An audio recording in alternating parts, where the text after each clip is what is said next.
informasi bila Pak SBY sudah pulang ya? Iya, sudah pulang, sangat disayangkan ya, karena Bu Mega hadir beberapa saat setelah Pak SBY pulang.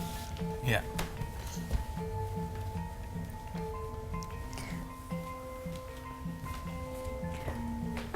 Dan seperti biasa, Bu Mega ini ditemani oleh Puan ya, Iya, betul. sang anak terkasih. Tapi kan ini jadi menimbulkan ini ya, opini ya, apakah memang ini by design ini, Mas Agung, dengan Pak SBY dulu yang hadir, kemudian setelahnya baru deh Ibu Bu Mega. Megawati dengan hanya durasinya 10 sampai dengan 15 menit nih Mas Gun.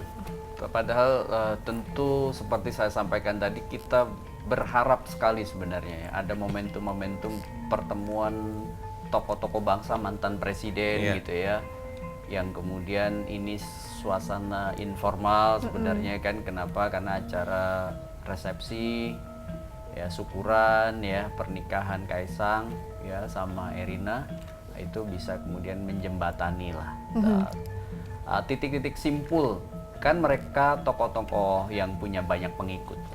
Pak SBY banyak pengikut, Bu Mega juga demikian, Pak Jokowi juga demikian, sehingga kemudian bagus kan kalau kemudian para pengikut yang sangat-sangat mengidolakan mereka itu melihat gitu ya, gambaran dalam satu frame bahwa mereka bisa bertemu.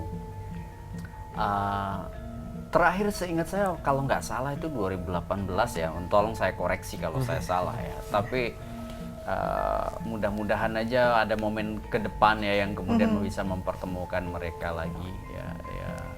Karena sebenarnya sayang sekali ya, karena ini adalah momen pernikahan, syukuran gitu ya. Momen yang bisa kita katakan juga sangat kita nanti-nantikan gitu dalam momen-momen seperti ini, kemudian Bu Mega dan juga Pak SBY bisa bertemu. Karena kita juga mau tahu ya, sebetulnya update perkembangan dari hubungan kedua pihak ini seperti apa sejujurnya ya sebetulnya, karena sudah lama sekali kita tidak melihat mereka satu frame ya. Iya, memang kita juga tahu bahwa ini adalah panggung depan kan sebenarnya, iya kan? Iya. Dari sebuah manajemen kesan, impression management, iya kan?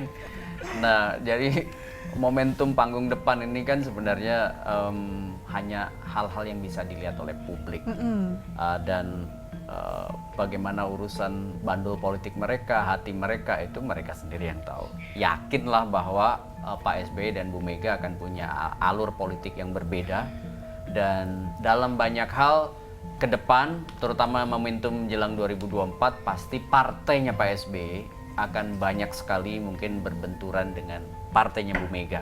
Iya kan? Karena soal kongsi yang dibangun berbeda untuk melampaui yang disebut dengan presidential threshold, ya kan? Nah, cuman momentum seperti ini penting gitu. Karena itu jadi semacam jembatan kan.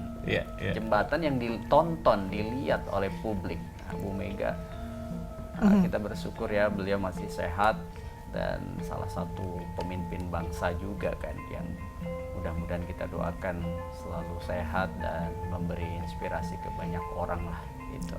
Amin, amin. Amin. Oke, Mas Gun-Gun, terakhir nih, karena kita harus komprek ya.